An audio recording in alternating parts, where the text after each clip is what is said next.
Hello guys, welcome to Pronouncist, your pronunciation guide. Today we will learn how to pronounce the word shown on the screen, parsimonious. First, let's hear its American pronunciation.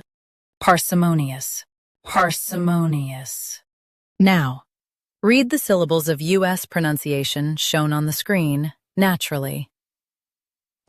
Parsimonious, parsimonious.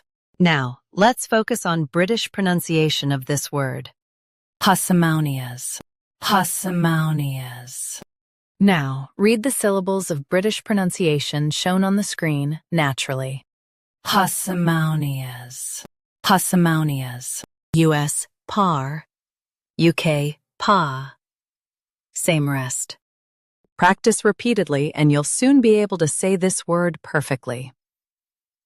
The best way to practice is to repeat the syllable multiple times.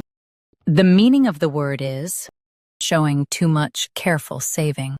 Try repeating this word several times to improve your pronunciation. We post daily videos on useful and commonly mispronounced words to help you speak clearly and confidently.